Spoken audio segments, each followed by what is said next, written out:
Hi everyone, thanks for coming. My name's Julie Kimpton. I look after the pro markets for Nikon. I'd like to welcome you here today and introduce you to my very dear friend Sid Lowe. We're really lucky to have Sid here today. He's a brilliant photographer in his own right. He's also an IT genius. Sid is a freelance photographer who's covered all sorts of international sporting events, including for US news agencies, including the Australian Open, the French Open, the Formula One, the FIS Alpine Ski World Championships, the superbikes, Ironman, the UCI cycling, FIFA Women's Soccer World Championships, and numerous other soccer tournaments. His photographs have been published in major international newspapers and magazines all around the world. He is one of the most patient people I have ever met and worked with, and he's willing to share his knowledge and expertise with those of us, like me, who are not quite so tech savvy.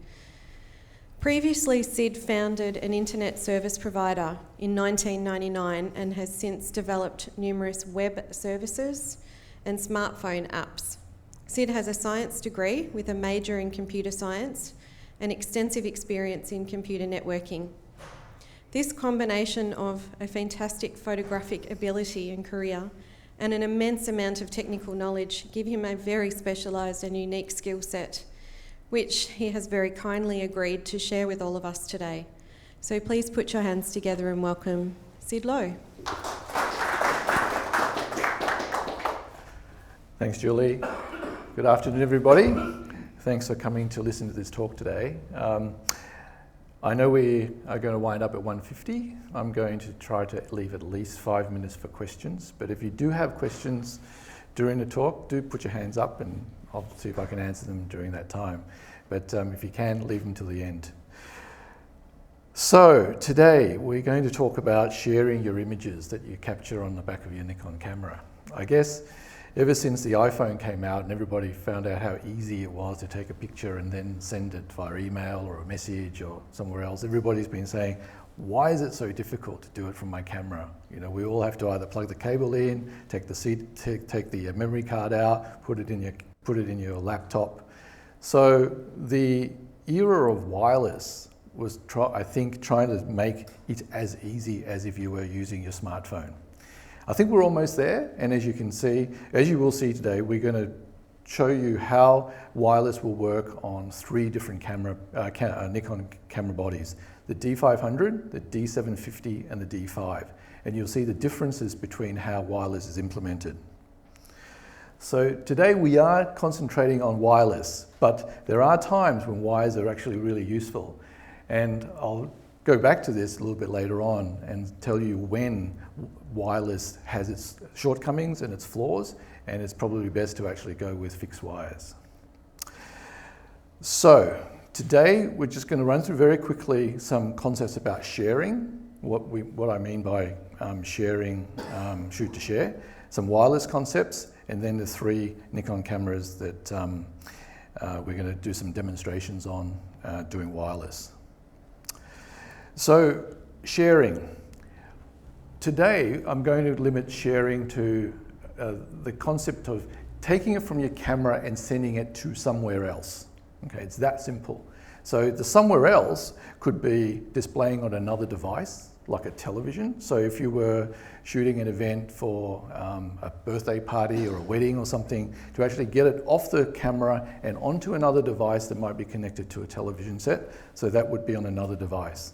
Transferring it to the internet or transferring it to a cloud service. So as soon as you shot something, maybe one of your colleagues or your editor needs to be able to get that picture very quickly and then do something with it. So that would be transferring it to the cloud.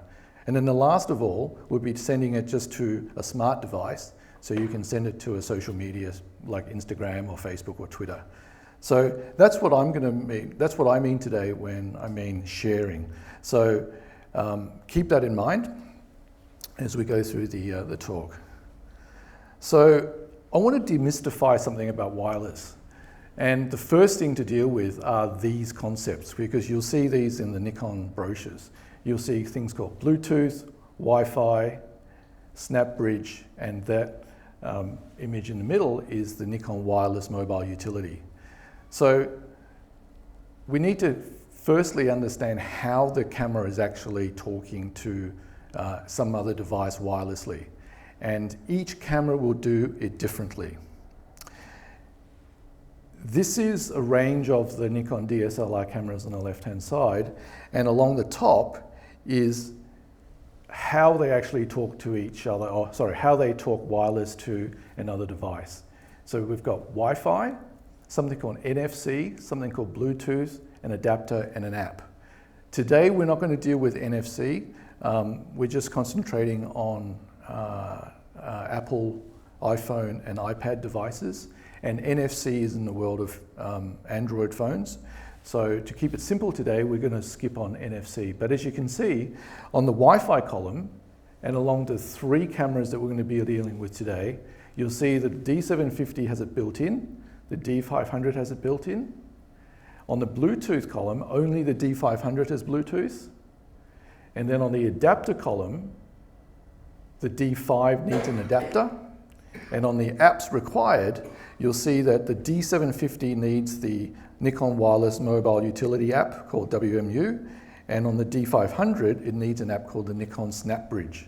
So again, there's not one single app that does everything, and there's not one single technology that does everything. So this is probably the most confusing part about wireless, is you've got to make sure that the camera you've got talks to the right app, or the camera you've got has got the right accessories so it can actually do wireless. So this is probably the most confusing part, and the part that's still not quite as simple as picking up your iPhone or your Android phone, taking a photo and sharing it. But we're getting there. So just to summarize what we're going to do today, we're going to look at the D500, the D750, and a D5 with this thing called a WT6.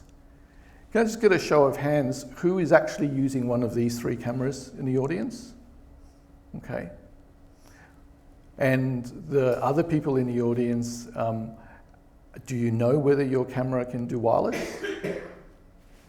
Yeah, okay. D4S, I think, but I've got to use a WT. Yeah, okay, so you're very similar with that. Okay. All right, so today, probably I should show you what these cameras can actually do in terms of wireless, as well as talking about how technical or how difficult it is to actually make the things talk to each other. Oh, still got signal, John? Okay, had a flicker. So I just wanted to emphasize probably the last 2 columns here. So again, just emphasizing the D500 uses something called the SnapBridge app, the D750 uses the wireless mobility utility, and the D5 uses a program that's on a laptop to set up the configuration called the wireless transmitter utility. And then down on the bottom row, you'll see that the first 2 talk very easily to an iPhone or an Android phone. But the D5 doesn't talk to an iPhone or an Android phone. The D5 with the utility is really designed to work with laptops. So, but I will show you how you actually get the D5 to talk to a phone, but it's not using a Nikon application. So again, to understand this sort of overview is very important to make sure that the camera you buy or select can do what you actually want to achieve with the camera. Okay. So, first demonstration with the D750, and Julie's going to help me out here. So, I'm going to unplug this. You've got. So what I'm going to show you is on the main screen, I'm going to plug my iPhone into the projector. So you'll see the apps on the top, and I'm going to be using the wireless mobile utility. And Julie's going to, this is the D750 here, and this camera is just doing the filming because that's what we need to do, and you'll be able to see that on the television just over there. Okay. So the first thing we're going to do is, on the back of the camera here, select Wi-Fi. We're going to turn the network connection to enable. Okay. So now that that's on, I'm now going to go and open the wireless mobile utility. And what you'll see on the top left-hand corner is a little antenna with a cross through it. That means it doesn't have connection. And that's because the first thing we need to do is just join the Wi-Fi that this camera is actually now broadcasting. And to do that, I just go back into the settings and I choose the Wi-Fi setting. And the second one there you see called Nikon WU blah, blah, blah, is the network identification that this camera is broadcasting. So now you'll see on the bottom right of the television set the blinking Wi-Fi antenna signal, and that means that it's broadcasting and I've actually got good connection. So now I'm going to go back into my wireless mobile utility, and then you can see I can do two things. I can take photos, as in drive the camera and fire the shutter, or I can just view the photos. So again, for the purpose of today's talk, we're just going to be looking at how to view the camera and take images off the camera onto the phone. So what I did there was I tapped View Photos, and then I want to see pictures on the D750. So that's a photo that I shot earlier. So I can just tap on that.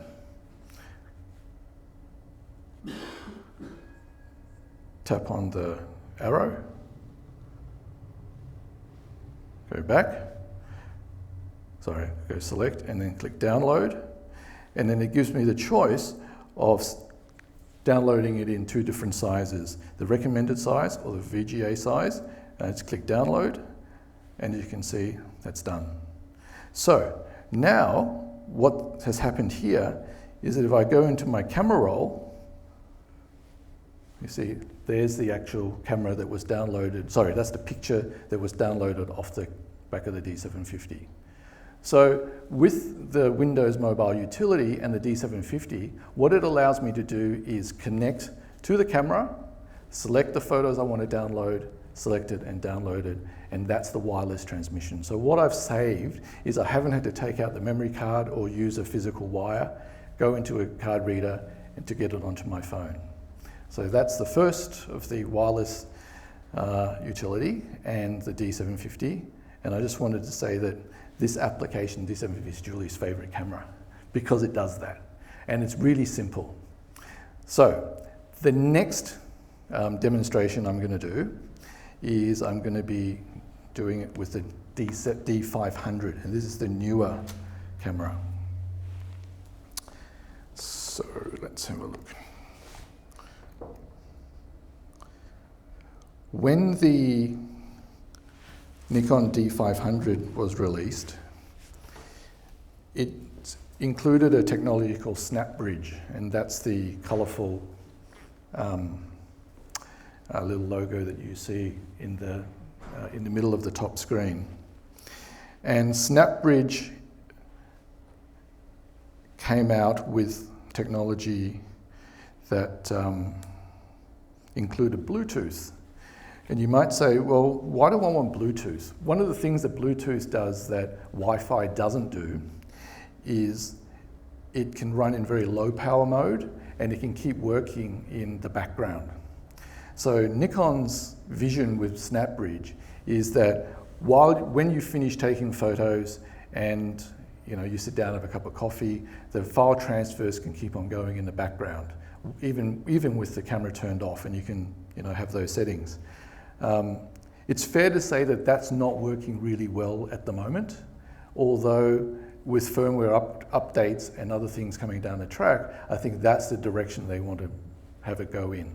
So the way that it really works at the moment is you still use very similar techniques to what I've just shown you on the D750 on the D500 as well, but as you'll see, there are a couple of steps involved.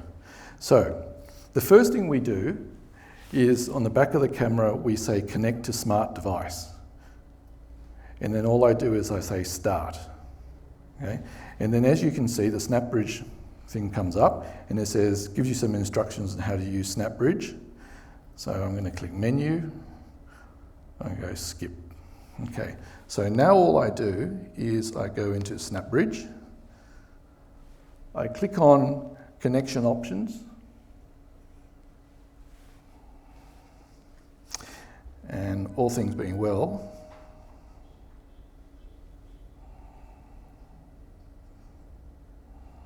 sorry, maybe I had to leave this on.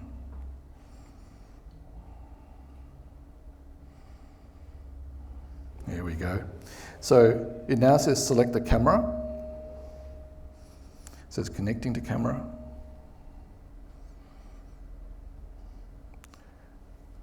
We get a pop-up, it says the D500. And then it says, it requests the permission to pair the device so the two numbers match. I click pair, and I click OK.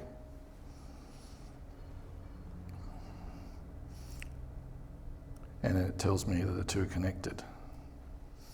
There are a couple of options, and it actually says download location data for smart device. I usually say yes. Synchronize the clock, I say yes. So that's done. And now, what you'll actually see is the two are connected. All I have to do now to actually download a picture is tap on gallery, and I can pick any photo there. I'm sorry, wrong one. I click download selected pictures. And now it actually says switch to Wi-Fi for connection to D500, which is really confusing because I've already connected with Bluetooth. Why do I want to switch to Wi-Fi? And this is probably the most confusing part of the user interface because the cameras does allow you to download the images with Bluetooth, but it's much slower, incredibly slow. So at this stage, with improvements to Bluetooth, it may get faster. So that's why it now says, do you want to switch to Wi-Fi? And the short answer is, yes, I do. So to do that, we have to follow some more instructions. The device will connect to camera Wi-Fi, and so I have to say go. And what happens is it now flicks me back into my settings, and I have to now choose Wi-Fi and switch to the D500. So when the D500 first came out, you'll see a lot of YouTube videos where people got a lot confused and lost and about this whole part and phase of the connection. And this is the reason why, is that there are two actual connections going on with the camera and the phone on Bluetooth and on Wi-Fi.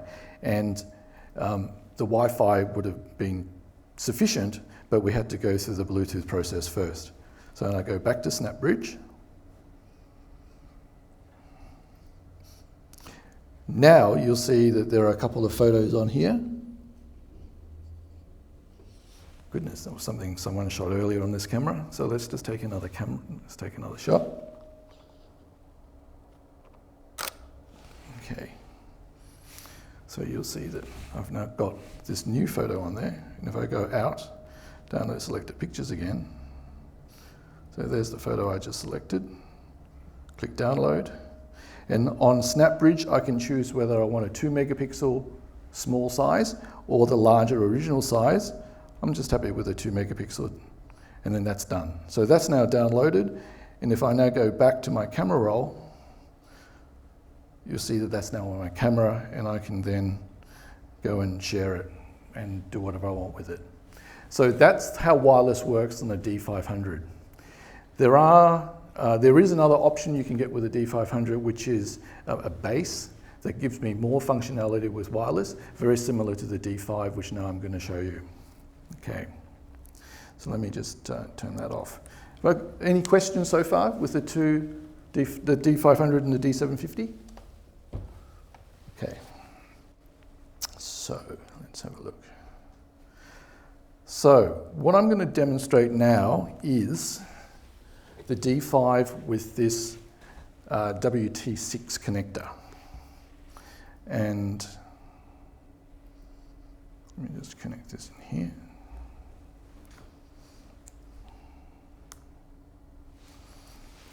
Pop this there for a moment. And now you'll remember that the D5 plays very well with laptops, but not with smartphones. So I'm just going to plug this back in, and I'll show you the options for the D5. Okay. What I'm going to show you are 3 things we can do with the D5. One, to transfer photos as they're shot on the camera straight onto the laptop.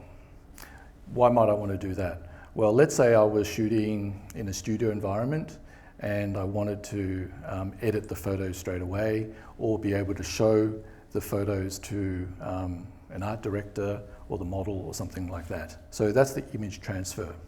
The second thing I'm going to demonstrate is sending the photos straight from the camera to a computer server called an FTP server that's somewhere out on the internet.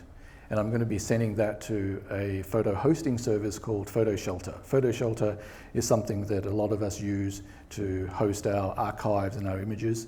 And so I'll be shooting, and then it'll press a button and it'll go straight onto the FTP server hosted by PhotoShelter.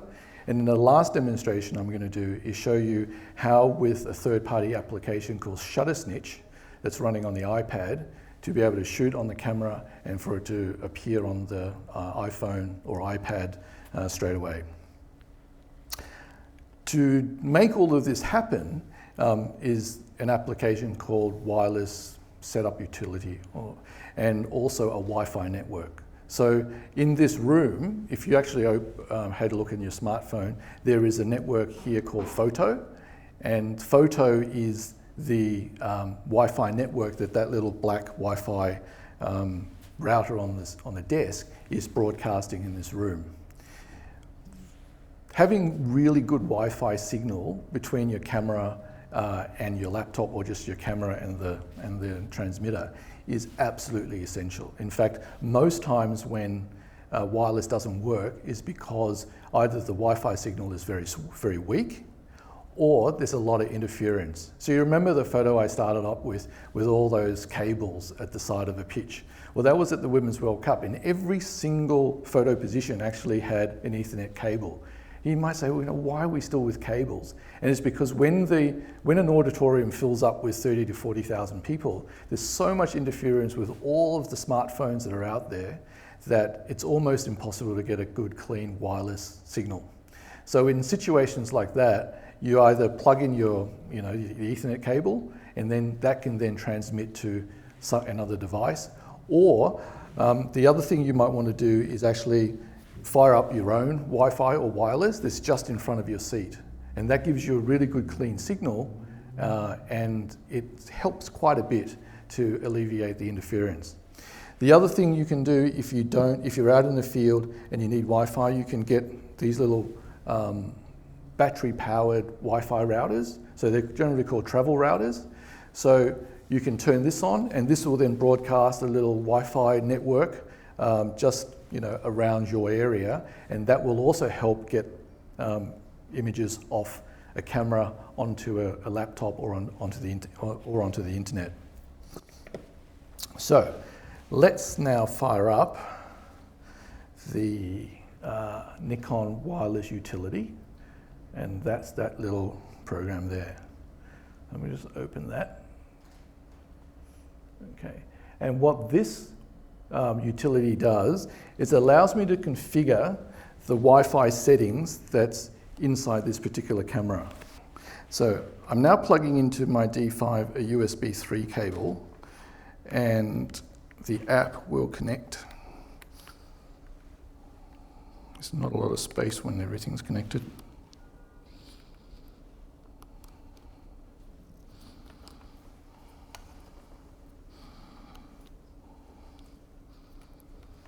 Okay, and then we're going to click next. And you'll see it says, do I want to set up this camera for wired Ethernet, wireless internet, or load a settings file? I'm going to choose wireless, and then it's going to give me the choice of add a profile or change some parameters.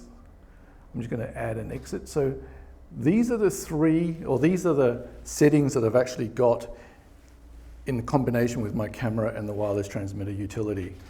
And I'm just going to select something called photo image transfer. It's something I set up a little bit earlier. And you'll see that the option that is selected as image transfer, and it wants me to put in the name of the wireless network that I've set up, and as you can see it's called photo, and there is no password, or it's called an open network, and I'm going to obtain the TCP/IP setting. That means the unique address of this little transmitter, it's going to be generated by the base station. And again, this is unfortunately the computer science part of trying to get wireless networking working. So you saw that with the D750 and the D500, all of this was hidden. So the complication is if you want more features and power, you've unfortunately got to go through this kind of complex dance with setting up all the technology. But when it works really well. So let me show you what happens with that particular setting now. I'm now going to unplug the USB cable because I've now got that set up. And you'll see on the back of my camera, when I've got network, I'm going to choose the network setting called photo-IT, which I set up earlier. And then I'm going to turn that on. Now, as soon as I do that, you'll see on the user interface shortly, the bottom will start blinking, connecting to the network. And then I've got a green signal, which is very good. I've also got options for how do I want to send the images from the camera to the computer. And you see that it's got auto send, is off or on. Auto send basically means every photo I take is going to be sent. So let's just see how fast it goes if I do that. So I go on, and do I want to delete after send? No. Send file as JPEG? Yes. So let's take a photo. And that's the folder that I've set up for where the photos turn up. As you can see, that was pretty instant. Okay, so there's the photo there. So I can basically shoot, it's very dark out there, take a photo of John, take a photo of the screen. So wireless transfer between the camera and my laptop. Don't worry about this is actually just showing you the display, but that's how quickly wireless transmission is today with really the top end pro camera with the fastest dongle, okay? So the next demonstration is now I'm going to shoot not just from camera in here to my laptop, but I'm going to see if I can send it off to the internet. So to do that, let me just close this window. I'm going to use a service called Photo Shelter. So we're live connected to the internet at the moment. And Photo Shelter has the way of sending photos called FTP. That stands for File Transfer Protocol. And if you were a customer of theirs, it tells you that from your FTP client, set the address to ftp.photoshelter.com and then use your username and password, and that's how we can send things up there. So this is the screen. I've logged into my Photo Shelter account, and it says there's no images in there at the moment because it's the folder called the Incoming File Transfer Protocol. So let's just wait on there, and let me, on the back of my camera, switch from Photo IT to something called Photo FTP Photo Shelter. And this is a setting that I set up earlier, and I'm happy to show you how we set that up. But let's just use what I've got so you can see it working. So I've selected that. And if I toggle that to off and toggle back to on,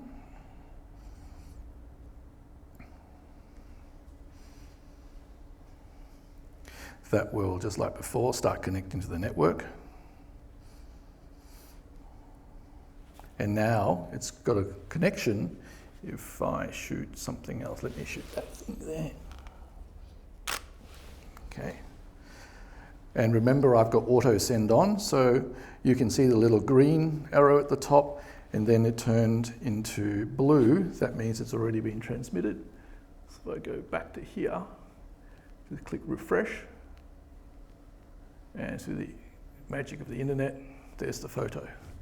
So pretty powerful stuff, right? So I could literally be walking around in an event, start shooting, and then images will just appear on the internet, and my editor or somebody else that's back at the office that's got access to this account can start downloading images as well.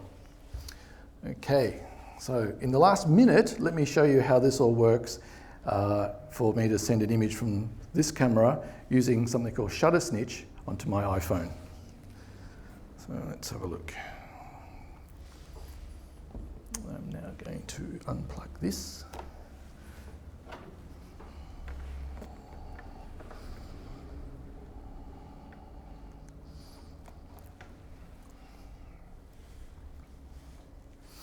So the first thing I need to do is I need to make my iPhone into what we call a personal hotspot.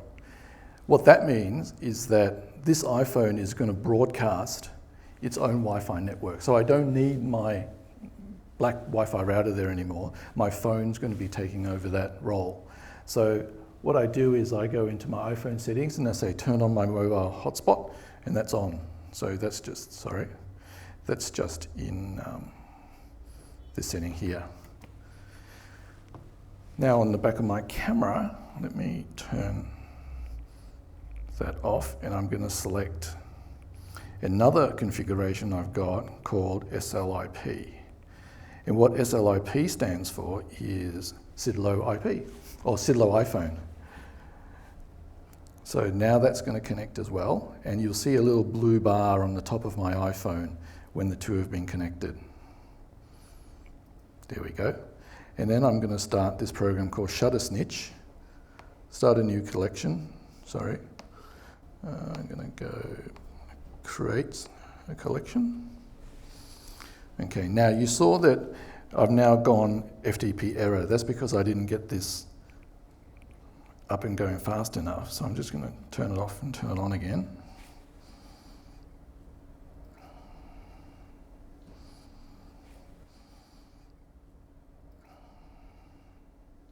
Let me just take a shot and then you'll see what happens. So I've taken a shot. Yeah, okay.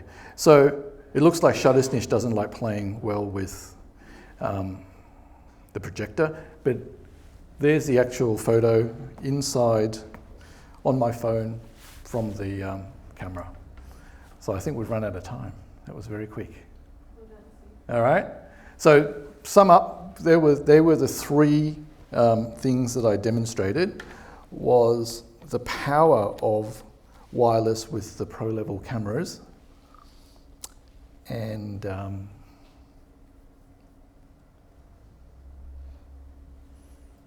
that was camera to laptop, camera to the internet, and camera to the iPhone. It does work.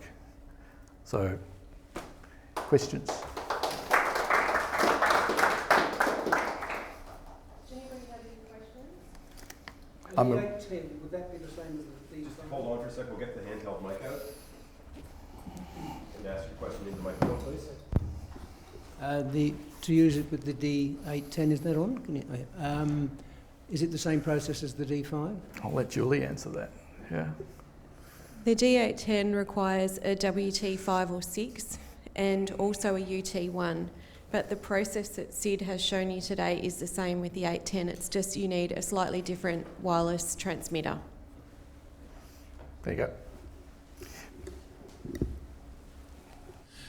When you're walking around and taking photos and you're transferring them to the internet, are you using your iPhone hotspot or are you using that other device that you used earlier? You can use either. Which do you prefer?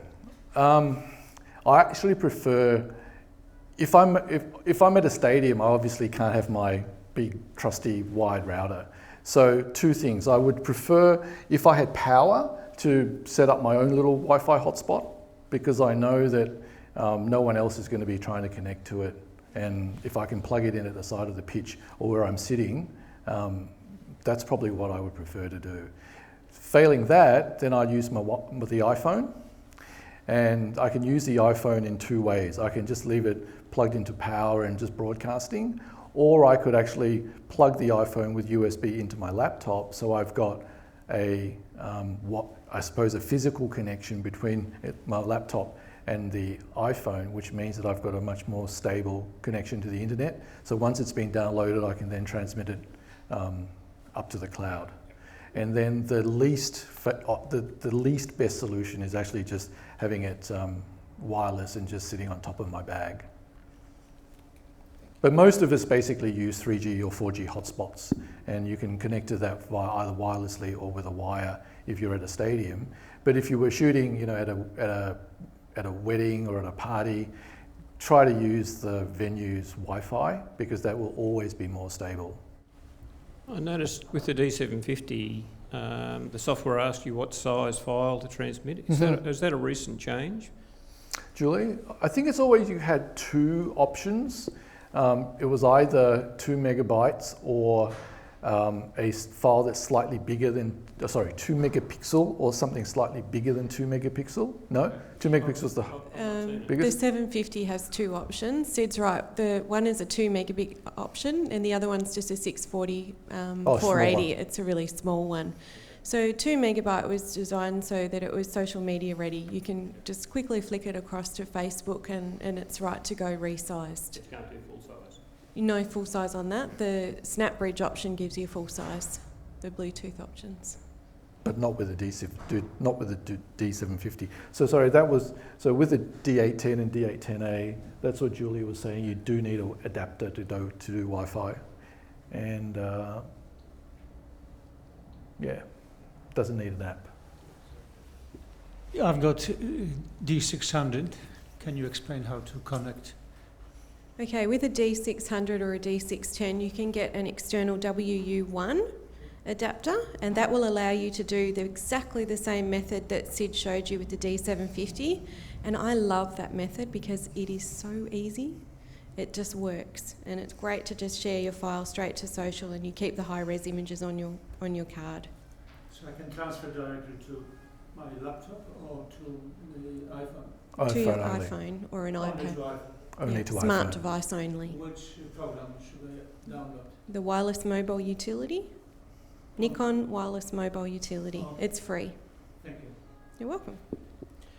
With the WT5A for a D4S, if I'm out in the field, I'm still not clear as to how I'm connecting wirelessly. Oh, what you need is you need your iPhone or a 4G hotspot, because it requires, let me back up. There is actually a mode where instead of using the setting called infrastructure, it goes direct. And in direct mode, you could actually have your laptop, right, and the D4S connect, one-to-one just directly to your laptop and do image transfer. Sorry, I meant to go to a server. Oh, to a server, then you need a 4G hotspot, or your iPhone or an Android in hotspot mode. Yeah. Because then you're using the internet connection or mobile data connection from either your 4G hotspot or your phone. Yep. Did you bring your camera here today? No. Okay. Shame.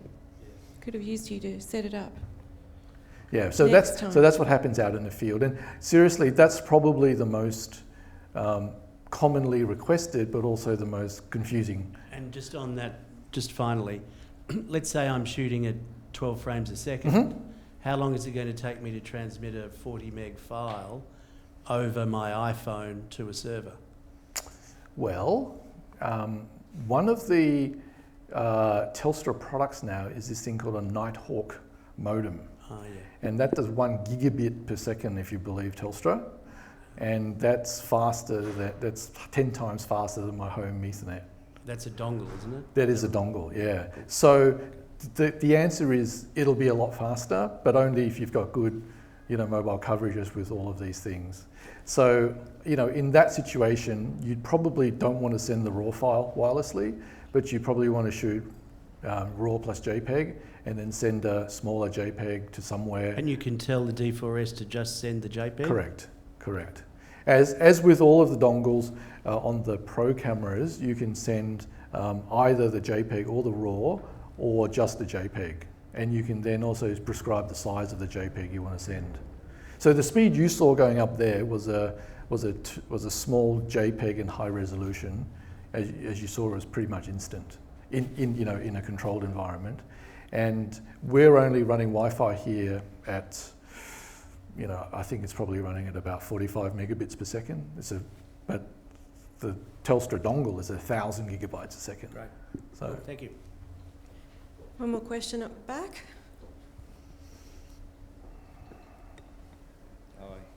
Well, thank you, great presentation.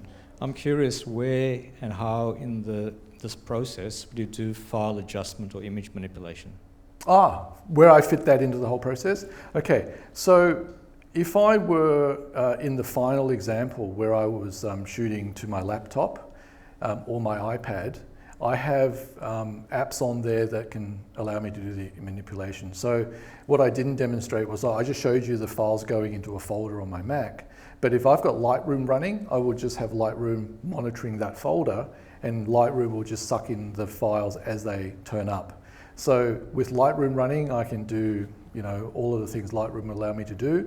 I can apply captions automatically, and then literally with 3 or 4 keystrokes, edit that and upload that directly to my agency.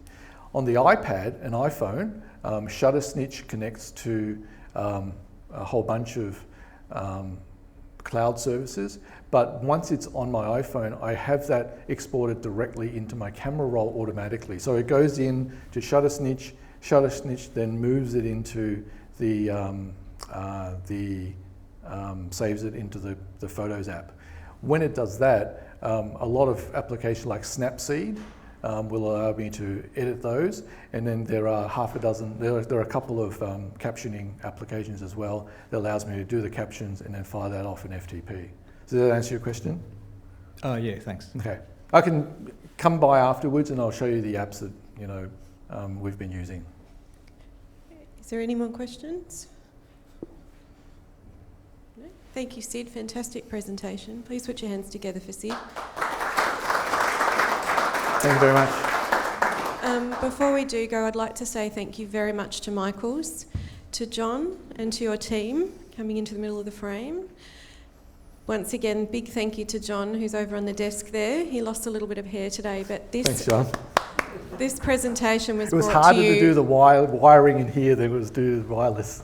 very hard, and this presentation was actually broadcast live to Facebook on the Nikon D5.